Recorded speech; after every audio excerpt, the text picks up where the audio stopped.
duke u bazuar në fjalët që thot Donald Trump që forca ushtarake e Iranit është shkatruar, ndërkohë ne shohim deri në armë pushim që Irani lëshon raketa çdo natë drejt Izraelit. Pra, si shpjegoj që nga një anë pretendohet për shkatrim total të ushtrisë, e nga ana tjetër duket se dëmet më të mëdha ndaj Izraelit Irani ka kryer kohët e fundit.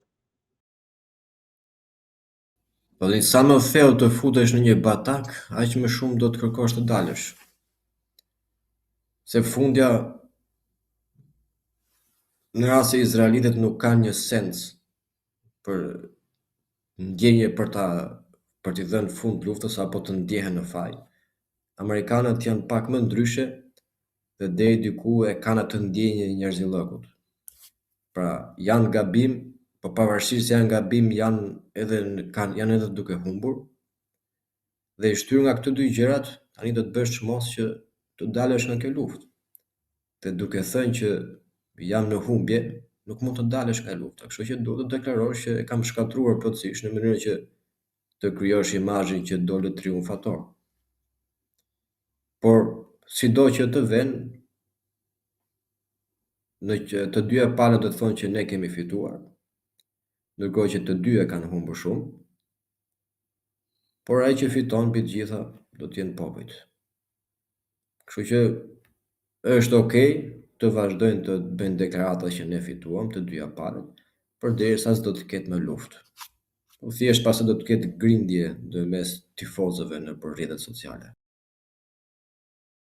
Po edhe nëpër studio, se edhe nëpër studio ka tifozë, jo vetëm nëpër rrjetet sociale.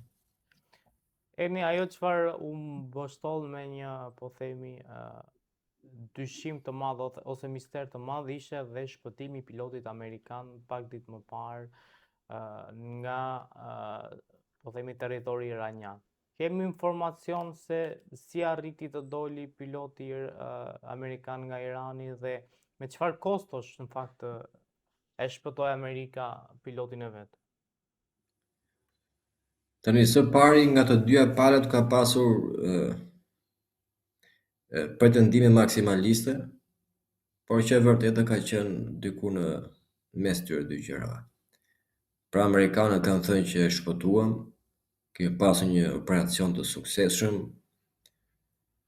ndërkohë që pala iraniane ka thënë që e kemi kapur peng atë pilotin dhe kemi rrëzuar edhe një 15 aeroplan të tjerë.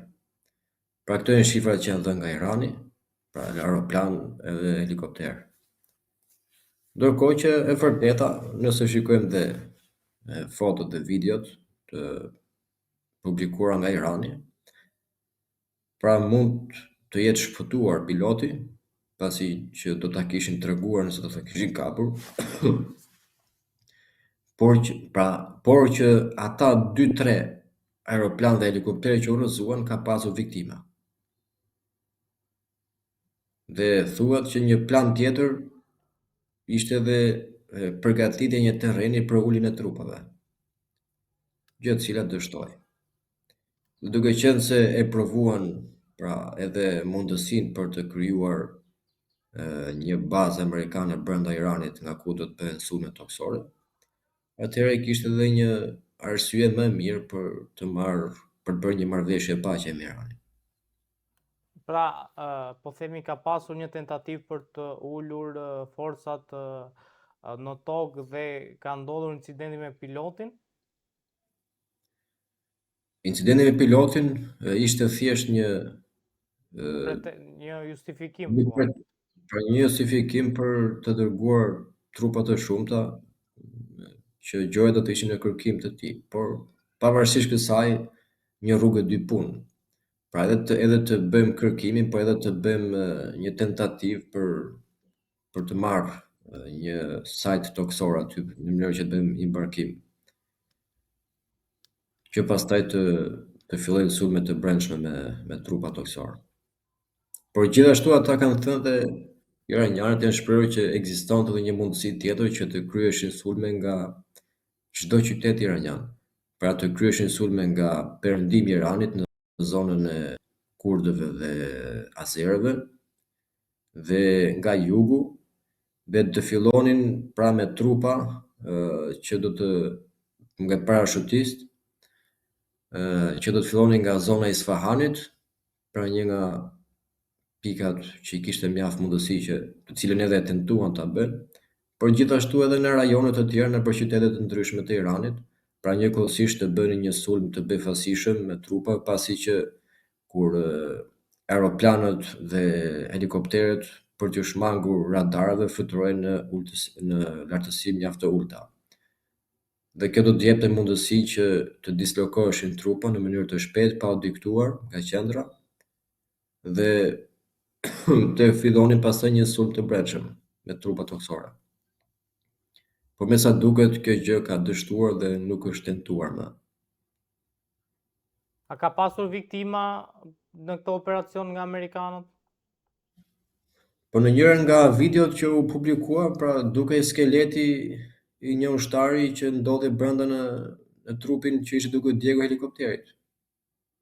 Tani dihet që për efekt propagande, sidomos Izraeli nuk tregon asgjë se sa kanë vdekur. Pra gjen le të themi janë shifra të cilat do të merren vesh vite pas mbarimit të luftës. Sepse është Kemi, dhe ta ka në horizont një paqe? nëse do të duan amerikanët, po. Tani Trump para se të shpallte pranimin e 10 pikësh të Iranit si një bazë për të kryer negociata, ata i kanë parë kush janë pikat, kanë qenë të pranueshme për ta dhe tani, nëse do të vazhdojnë të thonë që këto janë të papranueshme, atëherë për çfarë pranuan armëpushimin dhe 10 pikëshin e propozuar. Dhe nëse vazhdojnë me këtë retorik që ne nuk pranojmë asgjë, pra thjesht ka qenë një kurth në mënyrë që të ndryshon opinionin publik. Por nëse vërtet kanë pasur interes të punojnë mbi këto 10 pika, besoj se edhe iranianët do të lehtësojnë disa prej tyre dhe do të kemi një marrëveshje. Dhe kemi 3 mundësi pra. Ose më saktë 2 mundësi. Le të themi 3. Pra para është që të bie dakord Irani me Amerikën dhe Izraeli gjithashtu ta ndalë sulmin e tij ndaj Libanit. Së dyti është pika që këta thjesht mund të jenë duke e futur Iranin në kurth për të fituar kohë dhe s'do të ketë një marrëveshje por rihapjet e luftës. Dhe e treta mund të kemi një marrëveshje amerikano-iraniane dhe Amerika do ta lëjë Izraelin ta bëjë luftën i vetëm. Në rast se ai nuk do të dëgjojë, do të thotë, "Ok, ti nuk kërkon armëpushim dhe paqe, atëherë vazhdoj vetëm derisa ai të pranojë armëpushimin." Pra, e treta është që do të kemi një marrëveshje me Amerikën dhe vazhdim të luftës ndërmjet Libanit, Iranit dhe Izraelit. Po shpresojmë që të ndodhë ajo më e mira, pra që të ketë një armëpushim mes gjitha palëve. Tani kërcënimet të Trumpit janë thjesht kërcënime me fjalë dhe nuk mund të zbatohen. Edhe sikur të godiste me bomba atomike Iranin, përsëri nuk do ta shuante dot. Dhe nuk është se nuk e mendojnë, ata ndoshta mendojnë këto gjë, sidomos Izraeli, por e gjithë frika është çfarë do të bëjë Irani në kundërpërgjigje. Pra nëse ata do të sulmojnë me bomba atomike, sepse vetëm në këtë mënyrë mund të afrohen asaj deklarate, atë ekzistonte mundësia që në pak ditë Irani të prodhonte bombën e tij atomike, pasi e ka kapacitetin dhe aftësinë, dhe të bënte kundërpërgjigje ndaj Izraelit dhe pse jo edhe ndaj Amerikës. Pasi që ne kemi parë që nuk dihej që Irani posedonte raketa që shkonin deri në rrezën 4000 kilometra, dhe gjithashtu nuk dihet nëse ata nuk posedojnë ndonjë raketë që shkon deri në Amerikë. Pra ekziston një frikë për një kundërpërgjigje të tillë, pra nuk është e lehtë të godasesh me bombë atomike. Pra nuk ekziston gjithmonë ajo frika se do të futet Kina dhe Rusia, por edhe vetë Irani mund të ketë këto kapacitete. Ndoshta për Amerikën nuk është ndonjë gjë e madhe të goditet nga një bombë atomike, por për Izraelin është çështje ekzistence, pasi që është vend i vogël.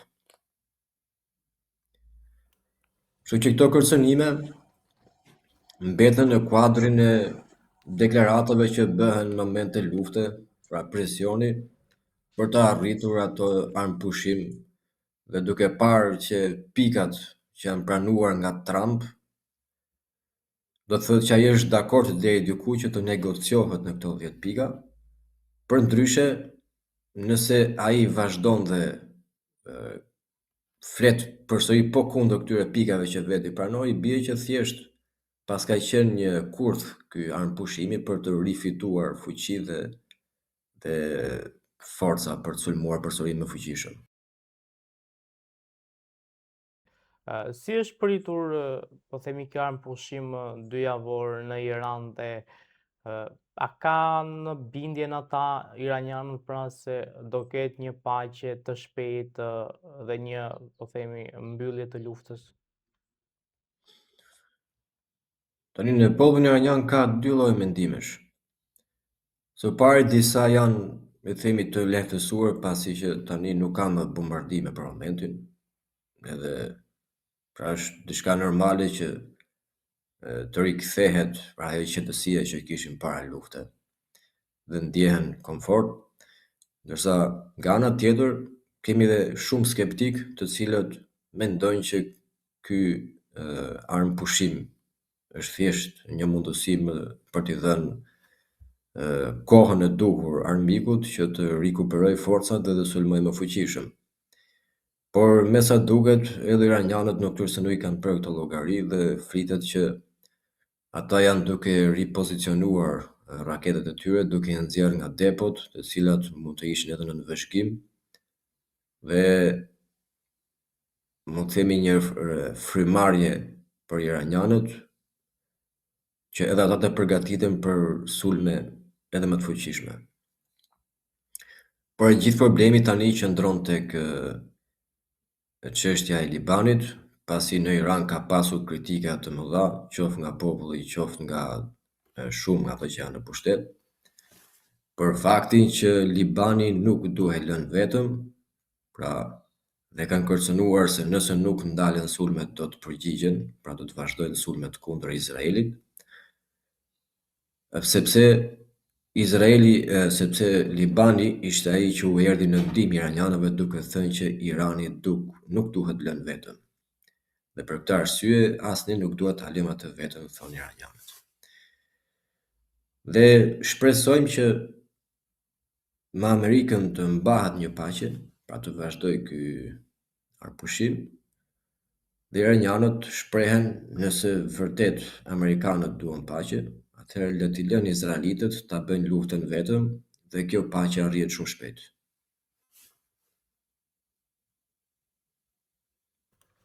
Nëse amerikanët të rriqen nga lufta në Iran, besoni që Izraeli mund mos ja dalë me Iranin? Jo, u pa në luftën 12 ditore që izraelitët kërkuan ndihmën e amerikanëve. Pra përderisa Trump kërkon ndihmën që është superfuqia botërore, kërkon ndihmën e NATO-s dhe të tjerëve për të hapur Hormuzin, që do të thotë të kërkojë ndihmë kundër Iranit, atëherë është më së logjikshme që Izraeli nuk i bën dot ballë vetëm pa ndihmën e Amerikës. Pra, nëse vërtet duan paqe, ashtu si shprehen dhe iranianët, atëherë le ta lënë Izraelin ta bëjë luftën i vetëm, luftën e tij, pasi që me sa duket është vetëm lufta e tij dhe ai kërkon qak, edhe ta shohin se ku përfundon.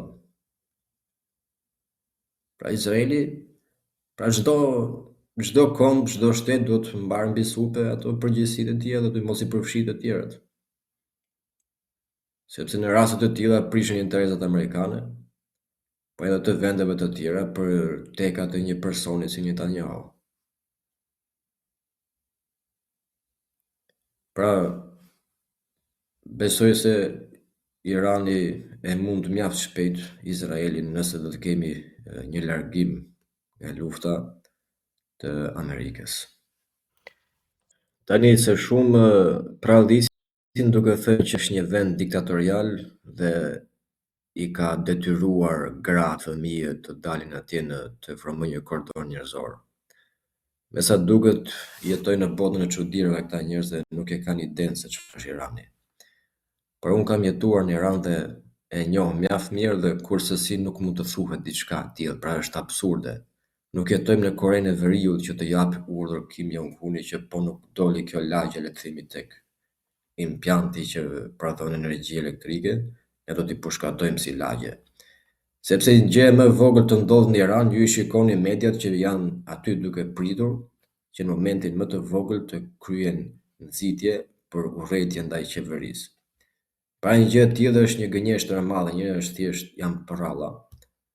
Dhe nga njerëz që shikojnë ëndra me sy hapur. Tani iranianët, se problemi është se ata nuk i kuptojnë iranianët. Për këtë arsye dhe ka i shumë tentativa të dështuara nga armiqtë e Iranit, sepse ata nuk e kuptojnë këtë popull. Iranianët, për të bërë krahasime me ne shqiptarët kur bëhet thirrje për diçka askush nuk ngrihet, pra gjithsecili shikon Terezinë e tij personale. Pra, po thoya që në momentin që ndodh diçka, natyra e iranianëve është e tillë që dynten të gjithë në rrugë. Me çfarë do lloj gjëje, ditë feste, ditë zije, çfarë do lloj gjëje qoftë. Ata dalin të gjithë në rrugë, bëjnë marshime, qoftë në festat që kanë, ulen nëpër parqe, pra është komplet natyrë tjetër si popull. Pra janë shumë të gatshëm të sakrifikojnë, shumë të gatshëm për të dhënë kontributin e tyre në çdo aspekt. Pra janë shumë të dhënë në marrëdhënie sociale. Pra kemi grupe ku ata ulen dhe meditojnë për gjëra nga më të ndryshmet, për muzikën, për fen. Pra çfarë do lloj ideologjie që i përkasin atë gjithmonë mblidhen bashkë dhe janë mjaft social si njerëz. Dhe kemi vënë re që nga dita kur filloi lufta deri më sot, ata kanë dalë çdo natë rrugëve. Pra gjithë natën duke brohuritur pro qeverisë, pro Iranit dhe duke dalë në mbështetje të vendit të tyre kundër agresionit amerikan-izraelit.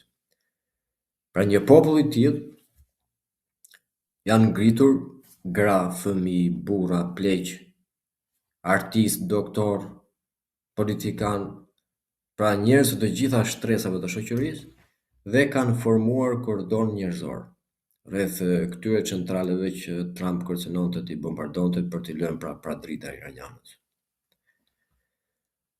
Dhe nuk është për të habitur që pastaj nga ana tjetër të kjo gjë të cilësohet, pra të bëhet propagandë që i ka detyruar qeveria të bëjnë diçka të tillë, sepse ata nuk e kuptojnë popullin iranian, por nga ana tjetër prirën edhe nga qëllimet e tyre dashakeqëse që janë nxitja e urrëties globale ndaj Iranit, në mënyrë që të bëjmë balancimin me urrëtin që është në popujt e botës kundër Izraelit në momente të tilla. Dhe gjithashtu të vazhdojnë me planet e tyre për nxitjen e popullit iranian, sidomos ata që janë jashtë shtetit, duke i bërë një lavazh truri dhe duke i nxitur të kenë urrëtie ndaj shtetit të tyre, në mënyrë që në momentet më të para t'i përdorin për ato agjendat e tyre të brendshme.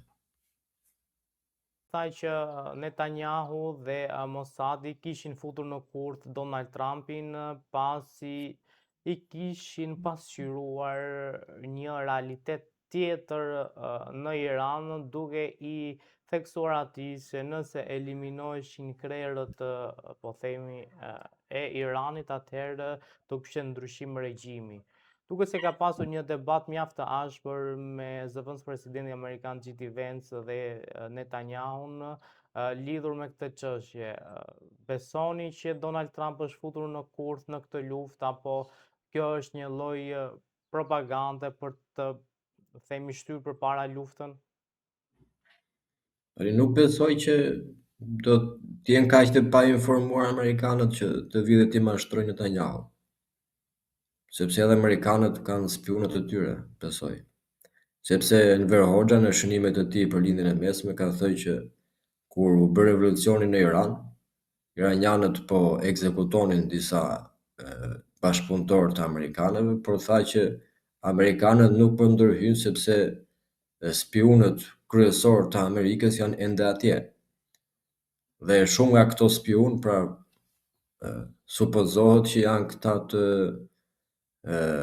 pra reformatorët, disa prej kokave të tyre, të cilët kanë qenë aty që në momentet fillestare të revolucionit dhe ende janë aty për të ndikuar dhe për të lëvizur ato leva që janë interes të Amerikës në vend. Kështu që nuk besoj se amerikanët janë të, le të themi, të mashtruar nga izraelitët, janë tërhequr në luftë, pra duke qenë se ishin në mungesë informacionit të saktë. Por janë të gjitha të planifikuara mirë, por mos harrojmë që edhe dosja në Epstein nuk është diçka e vogël. Pra ma të vërtetë është një fushat e suksesshme, e cila i ka piketuar njerëzit që para se të vinin në pushtet, dhe i ka përdorur, i ka filmuar dhe tani mban për t'u bërë shantazh. Dhe një gjë e tillë më duket më logjikshme dhe bën sens se përse disa prej atyre pamjeve të dosjes Epstein u publikuan disa muaj para se të fillonte lufta në Irak. Pra gjërat me sa duket kanë qenë të planifikuara mirë. Dhe tani besoj se Trump nuk ka pasur nga t'ja mbajë dhe bëri detyrën e tij dhe tani do të mundohet të tërhiqet për të mos e përkeqësuar më keq situatën. Do të pyes lidhur me raportet që ka Shqipëria me Iranin, ose më saktë mbi një vendim të Kuvendit të Shqipërisë për të shpallur shtet terrorist Iranin. Si e pat këtë vendim dhe pse shkuam kaq larg? Jo, duk pak si vendim i nxituar. Gjithashtu edhe i tepruar.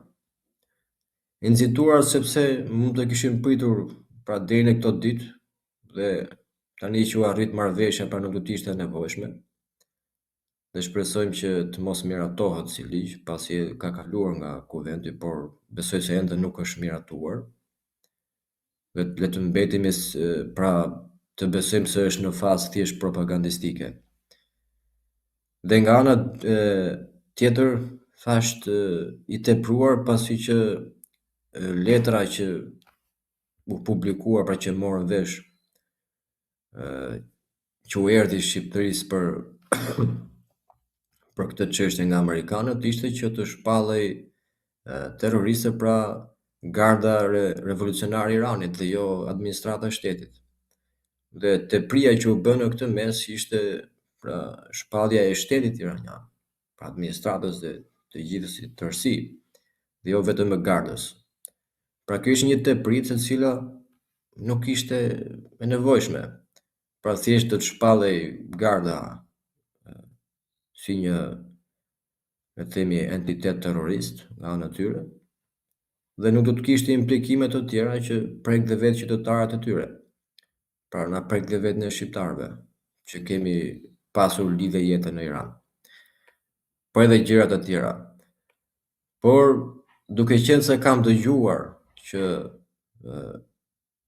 Irani do të rihapte ambasadën pra në pas Novruzit, pra ditës së Novruzit, besoj se kjo lëvizje është thjesht për efekt propagandistik dhe në rastin e një arritje të një marrëveshje përfundimtare mes Amerikës dhe Iranit, besoj se shumë shpejt në Shqipëri do të rihapet ambasada iraniane dhe marrëdhëniet diplomatike mes dy vendeve do të rivendosen.